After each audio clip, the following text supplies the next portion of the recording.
Welcome, John Barry, to our chat with the collective of post-growth planning. It's Christian and Viola.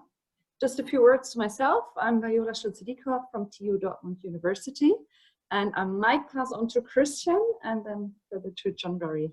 Yeah, so I'm Christian Lamker, Assistant Professor for Sustainable Transformation and Regional Planning at the University of Groningen in the Netherlands. Okay, so I'm John Barry. I think I'm the world's only Professor of Green Political Economy at Queen's University, Belfast. And I'm also the co-chair of the Belfast Climate Commission, which is the first commission of its sort on the island of Ireland. Yeah, thank you very much, John Barry, for joining us today. Our topic, our heading today is Becoming a Post-Growth Planner, Obstacles to Changing Roles and Practices. So this is a work we also want to write something on, but we also said it's a good platform to do some interviews on the topic, and also because our event that we planned was during the ESOP conference, which didn't take place this year. So we decided to do these little interviews, and maybe I just start with our first question. We gave you a couple of questions beforehand, but we can also go into further topics. Our first question to you would be, how would you describe today's a typical planner as an individual being? I think an individual planner today, whether it's in a European or North American context, which is where I think most of us would be thinking of planning, but of course planning is a global profession, is that it's largely become to facilitate orthodox capitalist economic growth, in attracting foreign direct investment, particularly in urban areas. Sadly, it's also in many countries, certainly in Britain and Ireland, planning has continued our dependence upon the internal combustion engine and cars. I know that's different in the European context where both of you are. But my view is that I think planners have lost their original goal, which is about social benefit. I think for many planners, they may individually feel that they are being frustrated in this public benefit goal because the system they work within has largely become a market-orientated facilitator for private development. Why is that the case? What would you say, what's the major driver behind these developments in planning? I think in the last 30 years, and again, as a political economist, you need to look at the power of neoliberalism, the way in which the public role of the state has now reduced to facilitating private sector development. Again, this is not the same in every country, but certainly in Britain and Ireland, we are thoroughly neoliberal states. And I think planning has been corrupted as a result of that.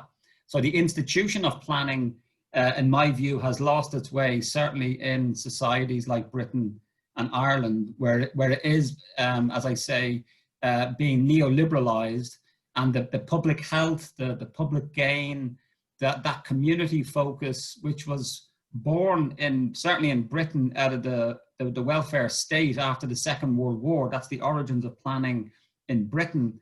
And I think those initiatives have been lost because of this neoliberal shift in public policy in many European countries in the last 30 years. Yeah, but I mean, we still have many engaged individuals in planning, many graduates of planning schools who really want to make a change. Why would you say is it so important to understand what hinders planners, planning practitioners, but sometimes also academics to think more deeply in a post-growth direction? Well, I'll give you two. One is ideology and groupthink, and the other is the relationship between structure and agency. So the latter, structure and agency, is that this is a very old issue in social science, that regardless of one's individual motivations, perspectives, values, if you're in a structure where you're being incentivized to think in a certain way, well, it's very hard to make a difference. So in other words, this is an argument against those individualized responses we find on sustainability. You know, whether it's individual recycling, you know, flying less, going vegan. These are all very laudable moral issues, but the real questions are systems of production, consumption, transportation, and those are the issues that planning should be concerned with. So that brings me on to the second issue, that certainly I think there has been an ideological shift within the planning profession, partly as a result of this neoliberal turn in political economy at the level of states and so on. And it's also influenced, and I know it's an issue that will come up in your questions, of how planning is taught.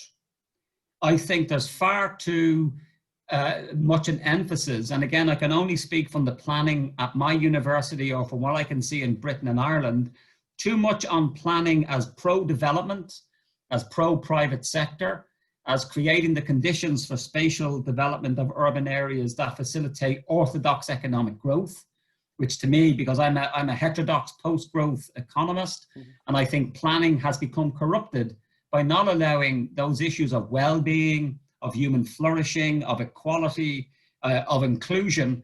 All of these things are not seen as important for planning as orthodox economic growth.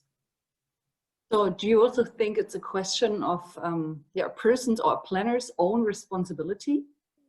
Because that's what we sometimes discuss and debate here, like it's the planning system that we claim to be neoliberal, but what's then?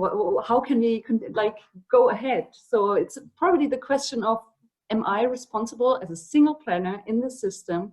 So what do you think about that? Well, first of all, I think you should not individualize responsibility. It's not the fault of individual planners for a system. So, you know, and I speak as a completely collapsed Catholic, but guilt, which Catholics do very good at, guilt should not be how these individual planners feel. It's not their responsibility or fault. You are the resistance. Those planners within the system who do think differently, and it's wonderful to see networks such as the one that you formed to feel some sense of solidarity, that you're not on your own, because one of the ways in which dysfunctional organizations work, such as the current planning system, is that individuals feel marginalized. They feel very, worn down. They feel like they're either pioneers or they're unwelcome. And it takes a lot of courage, particularly if you're a young member of the planning profession, to be able to stand up and say, you know what, this plan is a load of shite. This is crap. It's, locking us into carbon. It's not, looking at issues of social engagement or social acceptance. They may think that in a meeting, and it could be both of you today have been in meetings maybe where you thought that but didn't say it. And of course, the reason why you don't say it is because you feel too junior. I don't know enough. I have no power. And I do think that there needs to be fora, such as the one that you've created, where, planners who feel this kind of post-growth critical perspective at least have an opportunity to share their frustrations. In other words, I think many planners are not wedded to the current planning system, but their job, their career, their advancement is tied up with playing the game. So we need to change the rules of the game and not individualize it. So therefore, I go back to what I said, you are the resistance. This is how paradigm shifts start in organizations and also in knowledge. It isn't in peer-reviewed journals. It's by, concerted individuals working together to transform, often from within, but also with help from without. So the last point I'd say is that it's not only the responsibility of planning professionals to change the planning system, it's the responsibility of citizens, of trade unions, of politicians, of faith communities, of environmental groups. So as you extend out your network, I would include these more critical voices who want to help you. You have allies outside the planning system. Unfortunately, the planning system as it currently is, in my view, is broken. It is completely dysfunctional to face the challenges of the Anthropocene, of climate breakdown, of moving away from carbon, but you're not on your own. You've got allies like me in other professions in the academy, but also I think we have movements outside planning. And I particularly look to the environmental movement, but also I would say the trade union movement, who have really only recently started to really grapple with the idea that there are no jobs on a dead planet. They need to get the planning system to help create the economy of the 21st century. Yeah, so we had a large discussion in Groningen on our planning master programs, especially the one on society, sustainability and planning. So in how far we can really teach a critical attitude, an attitude that's open for new developments. And it's hard to find good inspiration to really prove why that is so important and so meaningful to do, also given established criteria. So would you say there is some inspiration also in your work that we could take up and also pass on to today's and to future planners especially? Well, if you're interested, I've just written a chapter for the Routledge Handbook of Environmental Planning on why planning needs to be post-growth, post-carbon, and post-capitalism. So there are the three criteria for me that planning needs to rethink itself. And again, it's coming from a non-planning perspective. So it's somebody from the outside looking in, but I understand completely the power and the importance of planning, particularly as we deal with climate resilience. You know, how are we going to, you know, make our cities fit for purpose for the 21st century when we're going to have to deal with inevitable climate breakdown? You know, there's no question we have to adapt our urban spaces. And we do have examples, you know, the way in which in Europe, we can see whether it's in your own country, Christian, in terms of sustainable urban drainage systems using, you know, nature-based solutions to drain away, you know, the water, massive increase in the use of cycling as opposed to internal combustion engines. This isn't rocket science, but it does require challenging this idea that the future is going to be like the present, but with better apps. There is no technological solution to this. This is my real fear with some of these crazy ideas of geoengineering, you know, solar radiation management, that's going to help us solve the climate crisis, when actually we need to change our behaviors. But we can only change our behaviors when we change structures. And that is the role of planning. You are, you know, tasked with creating the systems of food production and power, transportation, energy. And just on that last point, I think if there's one change that could be made in the teaching of spatial planning, is that we must absolutely integrate energy planning and spatial planning. You know, and that at the moment is not really well done, because most planners are trained in spatial planning. And that's so 20th century. We need 21st century planning, which is about climate, energy transitions and so forth. And I'm very hopeful that those younger planners in the profession like yourselves, you need support so that you then can start presenting an alternative paradigm. And this is not just theoretical. We know Copenhagen, Amsterdam, many European cities show us, here is the way in which you design, you know, residential housing, how you can have, for example, in the context of the COVID-19 pandemic, as cities build back, to, you know, look for inspiration like in Paris. The mayor of Paris has this vision for the 15-minute city. Well, that should be, you know, there's an example of how to create a livable, thriving, sustainable city. So for me, I'm very hopeful, but I'm only hopeful because I'm a political activist. Hope does not come from passiveness. Hope needs agency. Intellectual, but also the likes of agency we see in Greta Thunberg, the young people striking, Extinction Rebellion. I am absolutely convinced, as somebody who was a politician, a local municipal councillor for 7 years, I'm a former leader of the Green Party in Northern Ireland, the liberal democratic system is broke. It will not deliver in time the changes we need. We are going to need to have more non-violent direct action by citizens to force states to enable planning to be more radical. But also planners need to start being more oppositional in terms of challenging development plans at cities. And I know that's difficult, it's easy to say, but from my view, progress only comes through struggle.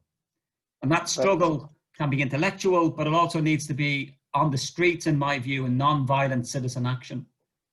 Well, what could we do, or what would you advise to take up to get the courage to learn from these positive, inspiring examples in some cities around the world, and then to take them a step forward in other places in maybe future directions? So how can we find this courage that's necessary to do so? I think you find your courage like we're doing today, talking with each other, keeping up contact, going to talk to your local Green Party and say, why aren't you doing this? You're, you know, in Germany, you're a big party. Why aren't you pushing this? And so on. Those allies you have in the political system. Going to, you know, even though I'm an atheist, in many communities, the churches are very powerful. Well, go to, like the Catholic Church. In 2015, Pope Francis released a beautiful encyclical, Laudato Si. It almost made me go back to be a Catholic, but I avoided it because of their position on abortion and women. But everything else was cool. So you go to the Catholic community in your local area and say, hold on a minute, how can you, you know, your Pope writes this. What are you doing as an organization? They are very powerful. They have lots of money. They have resources. They can mobilize people. Going to the trade unions. I think you should not see, either as an individual citizen or as an individual planner, it's the work you have to do. It isn't. Just go to listen to other people. Go and listen and share your knowledge, your concerns. But also it's about seeing that your role in this transformation in the 21st century is not just as a planner, it is as a father, as a mother, as a citizen, as somebody perhaps with a pension fund. Is your pension fund invested in fossil fuels? So as to see that the issue here is much bigger, because the problem with many people when it comes to this issue, it's seen as so big that they individualize it and then they feel powerless.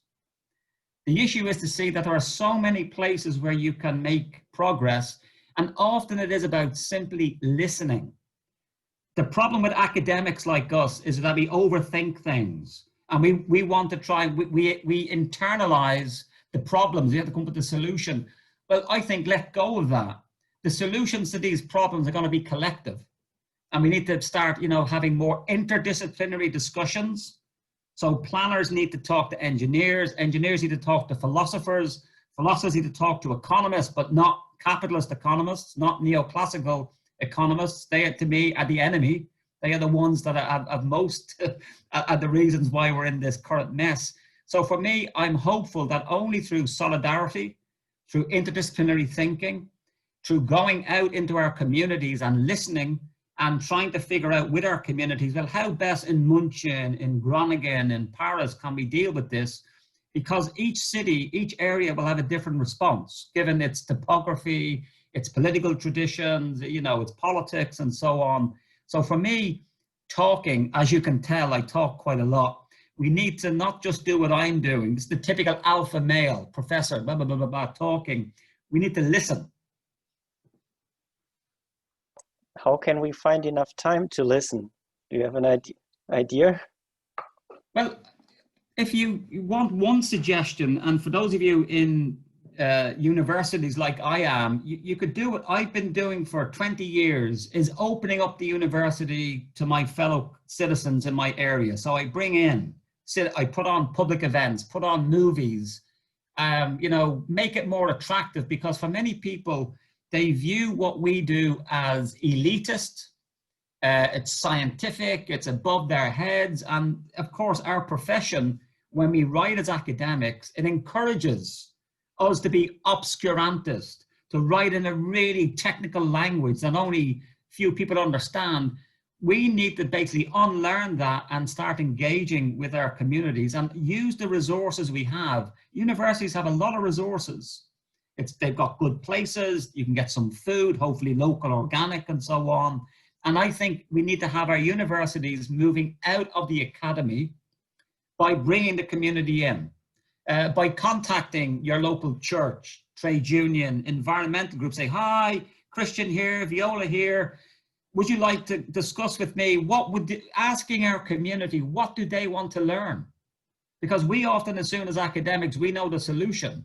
Whereas actually, I think a much more productive way is for us to ask our community, our civil society, even our politicians, what do you need to know? How can I help you? You know, so I think that's what we need to do, is that sense of offering our knowledge at the disposal of our societies, because many of us are paid out of the public tax. We are all civil servants. We have a moral duty to give back that knowledge and not just have it in peer-reviewed academic journals. We need that, don't get me wrong, but that's necessary but insufficient. Thank you very much. I'm already very keen to send on this interview to my students, because they just did something very beautiful. They closed the street, like a pop-up play street. And it was beautiful, because it was like these 4 people that met online during our online classes in the last semester.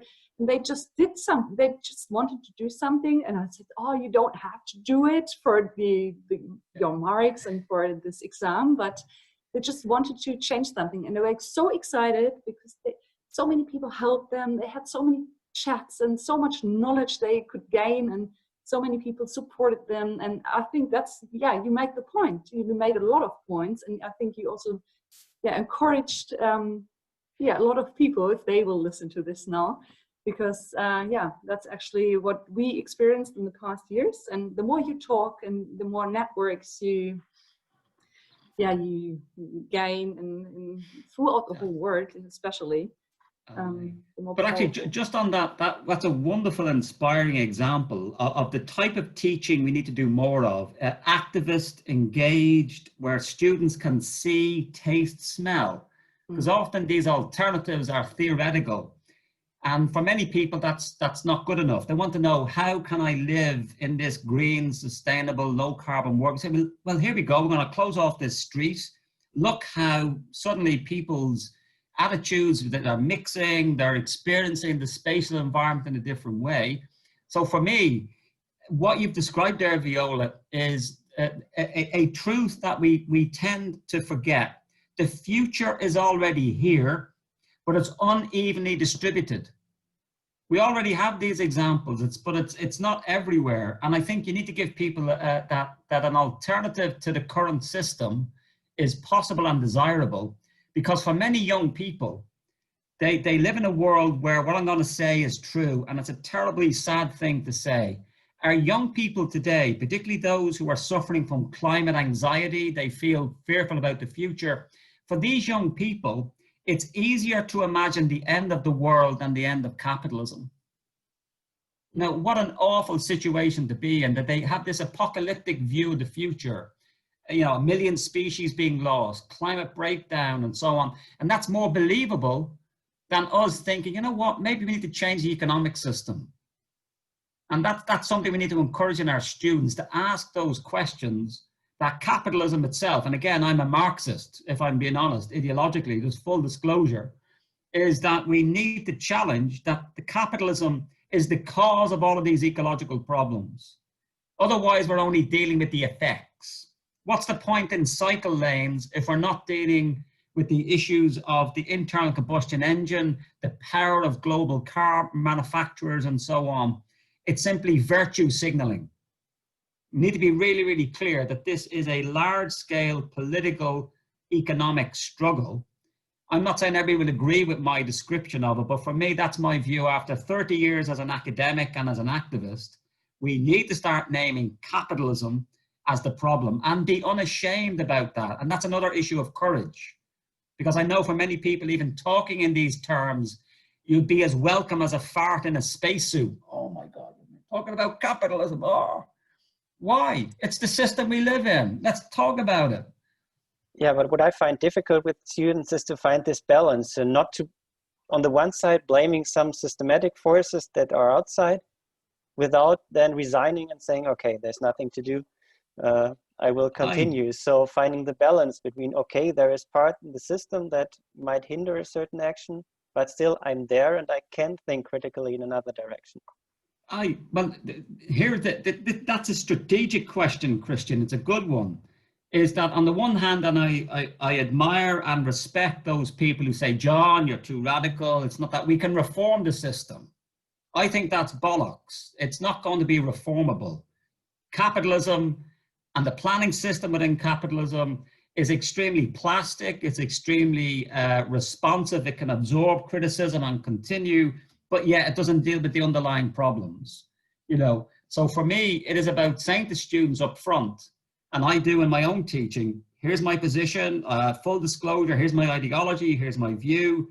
Most of my work has been peer reviewed. You can go and look at it, science-based and so on. So, you know, it stands up academically, but you may disagree and we can have a disagreement about the strategy. But I do think that unless we begin to address these fundamental structural issues, particularly about economic growth, we do not need economic growth in Europe. We are rich already. The problem is that the wealth is maldistributed, and that's not a planning issue.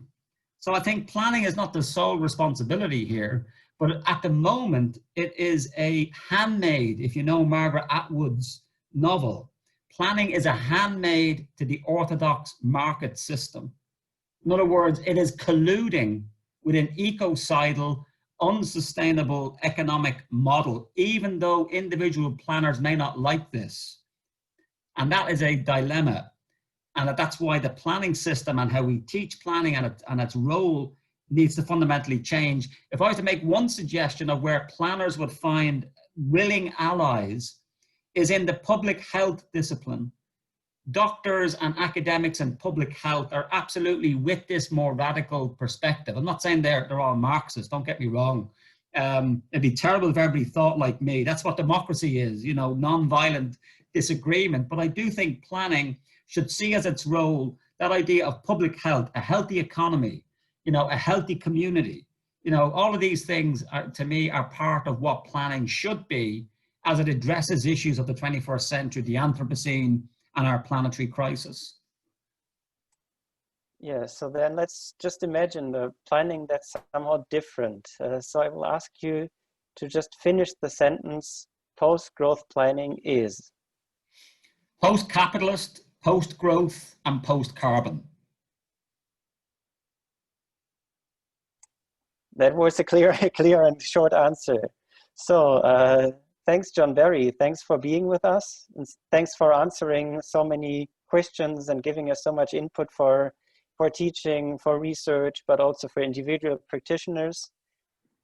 We see many engaged students. I hope they are even more engaged by your thoughts from this talk. We will pass this video on to our students in Groningen and Dortmund. And hopefully it's also taken up by many more in other places.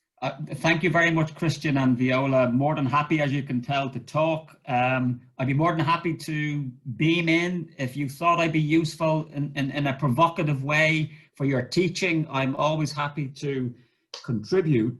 But I just want to let people listening to this realize that it's okay. The end of the world is coming, but that's okay. It's only the end of the world as we know it. And that's what we need to let go of, that somehow the future is set by what we currently perceive. This is a most exciting time to be a human being. It is also very frightening of what's going on with right-wing populism, xenophobia, the AfD in Germany, Trump, and so on. Don't get me wrong, we're surrounded by a lot of very frightening issues, but it's also exciting. Human beings in the past have risen to great achievements. And I think that's what we need now. The most important thing, particularly with teaching students, is to give them hope. But hope is generated not through policy, but through agency. Hope is generated also not by programmatic learning, but by creativity, allowing students to dream and think and practice and experiment in a different way to organize our world. So for me, I wish you all the best in the work that you do. It's a great initiative, and I'm more than happy to help in any way I can. Thank you very much. These are beautiful words for the end of this interview. Thank you, Barry. Okay, take care both. Have a lovely day.